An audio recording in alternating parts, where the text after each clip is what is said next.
Fala aí galera, beleza? Sejam bem-vindos a mais um vídeo do nosso canal. O vídeo de hoje vamos trocar uma ideia sobre o SARI 11. Mais um mês que a gente anda acompanhando esse produto e, cara, pouca coisa acontecendo, né? Pouca coisa acontecendo. O fundo segue aí trabalhando para ver se consegue alugar, reduzir a vacância dele. A grande questão é que o mercado de lajes em São Paulo tá muito ruim, né? Não tá fácil. O mercado de lajes assim tá complicado. Vamos torcer aí para uma melhora que aí vai ajudar esse fundo. De toda forma, a cota está abaixo de R$50, o fundo pagou 45 centavinhos. Pensar, galera, olha só um ponto interessante, hein? Esse fundo hoje, se você comparar o que ele já esteve de precificado, a precificação passada dele, fazendo uma comparação, tá caro, porque ele já esteve no passado. Quer ver? Deixa eu ver se tem aqui. Ele já esteve no passado, aqui, ó. No passado, pagando rendimentos melhores do que ele pagava hoje, com o dividend yield em relação à cota do mercado, melhor. Então, se você pensar, frente ao histórico do último ano, ele já esteve mais barato do que está hoje, né? Então, se você olhar aqui, por exemplo, ele fica rodando próximo de 11%, 12%, que é uma precificação razoável, né? Uma precificação que está condizente com risco ou não. Depende muito de cada um. Minha opinião, não. E aí, o que acontece? Teve essa janela de tempo aqui, ó, que ele foi uma precificação um pouco mais aceitável em relação ao risco. 13,5%, 13%, 14%. Então, assim, uns 14% fica interessante, aí já começa a ficar muito melhor, né? O risco que esse fundo tem já começa a ficar um pouco mais bem pago. E aí você pensa, né? Hoje está 45, tá pagando 45 centavos e tá dando menos de 1% ao mês, né? Para bater esses mesmos 14%, putz, a cota teria que estar uns R$40 mais ou menos. R$40, entre 40 e 35 reais ele já estaria com nível de pagamento próximo disso aqui. Então muita gente olha esse fundo, nossa, baita oportunidade, não sei o que, pererê e tal. Não sei se é tão oportunidade assim. A gente já comentei com vocês no vídeo do mês passado, a questão os jogos já começaram no que tange a alavancagem dele. No mês agora de novembro ele pagou aquela amortização mais pesada que ele tem, que fica uma vez por ano. E a gente vai ver como é que o fundo fica, né? Então, a gente vê aí, esse relatório, galera, ele tem a data de referência um pouco para trás, né? Ele começa falando no mês de setembro, nós estamos em novembro, o relatório saiu no dia 24/11, então é um relatório bem atrasado aí, frente aos acontecimentos do fundo. Então, o fundo distribuiu 45 cents, né? Conforme a gente já comentou, ele tem uma reserva de 78 centavos, não teve, ele fala sobre a questão de imóveis, não tem nenhum tipo de atraso e tudo mais, né? Nenhuma inadimplência. Os fluxos de visitas seguem de acordo com eles intensos lá no W-Torre, vamos ver. Eles estão com expectativa de concluir a locação de 1,5 andar. A questão da rescisão da BRK, cara, essa rescisão tá devagar, hein? Meu Deus, os caras falam que entregar esse imóvel tem um tempão e ele fica nessa briga de faz obra, não faz obra, faz obra, não faz obra e tal, e não entrega esses negócios. Mas parece que agora teve uma definição aí, mas ainda tem definição em respeito ao prazo das obras, né? Então, cara, terrível. No Bela Sintra, uma renovação está em andamento e tem uma possível substituição de locatário de 2 andares. Portfólio logístico, nenhuma dor de cabeça, até porque o logístico é o carro forte desse carinha aqui. O guidance da gestão é que fique entre 45 e 50 centavos até o final deste ano. Vamos ver para o ano que vem se consegue manter, se vai cair, o que vai rolar. A gente vai ver já na DRE para tentar responder essa pergunta. Participação de ativo é um ponto de atenção, galera. Receita financeira é bastante coisa que vem do caixa. Ele tem um caixa grande, não tão grande, já foi maior, mas enfim, do caixa e da posição que ele tem aplicado em fundos de CRI. E, cara, guarde esse número porque a gente vai precisar saber dele. É um negócio que a gente tem que ficar ligado, beleza? Distribuição por inquilinos e tal. Hoje o fundo operando próximo de quase 12% de vacância no portfólio de lajes, logístico, nenhum tipo de preocupação. Vencimento dos contratos para o ano que vem tem bastante, 16%.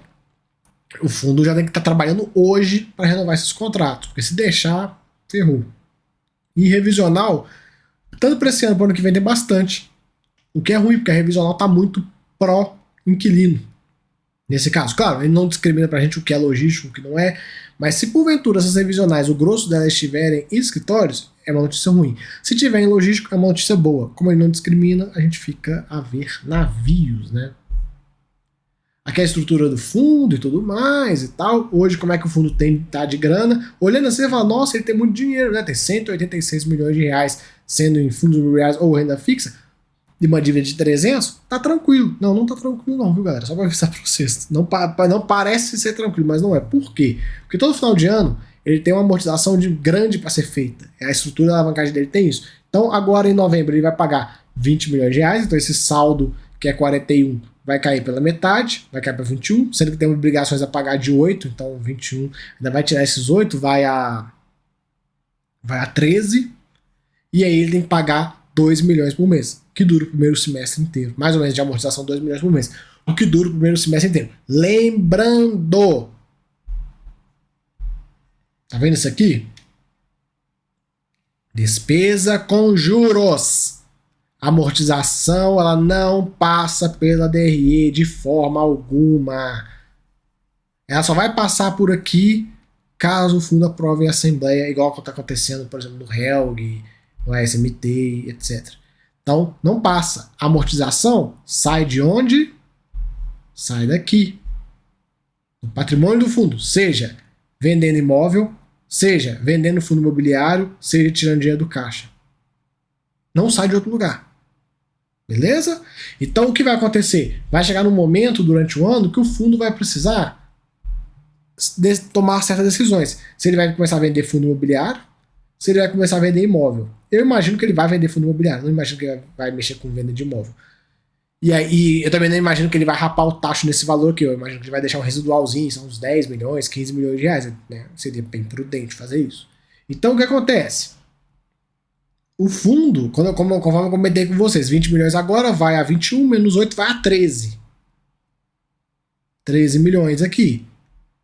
Então ele vai começar a ter que tirar daqui até antes do que eu imaginava. Né? Ele pode tirar daqui mais e depois recompor, mas vamos imaginar que ele deixe 10 milhões, ele tem tipo um mês, ele tem janeiro só. A partir de fevereiro ele começa a vender fundo imobiliário.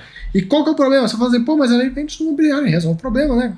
Tudo bem, com 145 milhões ele paga 2 por mês e uma de 20 todo ano, mais ou menos. Estamos falando de 44 milhões de reais por mês, por ano de alavancagem, 145, pô, tem quase 4 anos aí, tá de boa. Não, sabe por quê? Qual que é o problema disso aqui? É o seguinte, a carteira de fundo imobiliário dele é composta por fundos de papel. Vai estar o preço dessa turma aqui. E aí o que vai acontecer? Ele vai ter que começar a vender esses caras. Claro que ele não vai vender tudo de uma vez, mas ele vai começar a ter que vender esses caras. E aí, sabe o que vai acontecer com a sua distribuição? Vai cair, porque tá cheio de prejuízo lá. Esses prejuízos, quando você vende um fundo imobiliário com prejuízo, você tem que recompor o patrimônio do fundo. Não é simplesmente, vende aqui, o meu BP era 100, vende fundo imobiliário com prejuízo, o meu BP sai 99 e segue o baile. Não, você tem que devolver esse dinheiro. E aí, ele passa por aqui. Sai daqui. Quando ele vende, vendi um fundo imobiliário com prejuízo de 500 mil reais. Vai vir aqui, ó, sei lá, outras fundo imobiliário, menos 500. Nossa senhora, meu 5. Beleza, menos 500. Para recompor o patrimônio.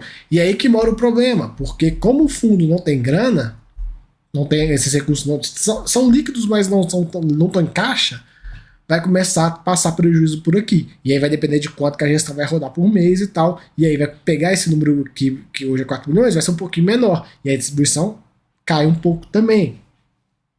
Isso olhando dessa forma. Então a gente tem que ficar ligado nisso aí. Quanto que o fundo tem de resultado? Pode ser que a distribuição até que não caia tanto, porque o fundo distribuiu 52, gerou 52, pagou 51.500, então ele tem 700 mil, fora aquele acumulado todo que ele tem lá em cima, que a gente já comentou. Aquele acumulado vai segurar o rojão durante um tempo, né? Esses 70 e... Cadê?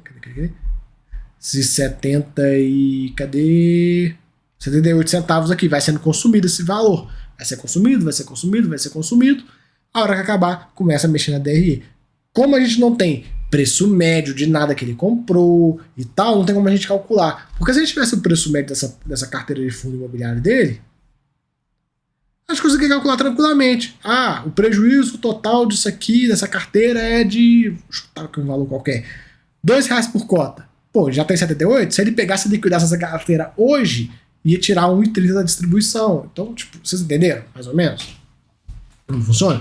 A grande questão é essa. A gente tem que ficar atento para ver como que vai ser esse movimento, o quanto de caixa eles vão deixar e tal. São todas essas perguntas que a gestão não traz para a gente no relatório, né? Um relatório que é totalmente Ctrl+C, Ctrl+V de um mês ou outro. A única coisa que muda é essa cartinha, e muda pouco, né? Porque ainda tem muita coisa que ainda é igual do mês anterior.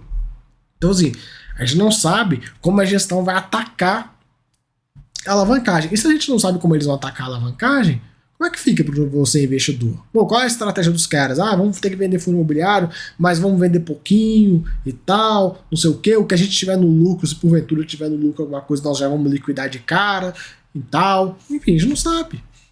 Aí você fica investindo às cegas, e aí cabe a você, se você quer investir às cegas ou você não quer investir às cegas. Se você quer investir nesse fundo, recebendo 45 centavos, se está justo para você frente a esses riscos, todos esses pontos do que tange a alavancagem. Aí cabe de você. Não vou ser eu que vou responder isso para você. Cada um, né, tem o seu apetite de risco, e aí você toma a sua decisão. De toda forma, a gente fica de olho na situação desse fundo. Todo fundo que tem alavancagem causando algum tipo de dor de cabeça é bom de acompanhar. É sempre bom, porque, querendo ou não, hoje é o SARI dando problema. Amanhã pode ser um fundo que você tem em carteira. E aí, se você já viu, já acompanhou o que está acontecendo com o SARI, RECT, HELG, enfim, tantos outros aí, XPPR, se você já acompanhou, cara, você já sabe o que vai acontecer. Você já consegue se movimentar. Se você vai ver, putz, vai dar merda, você já, opa, vazei. Então você já consegue se trabalhar. Aqui, o fundo vinha ganhando cotistas e voltou a perder cotista.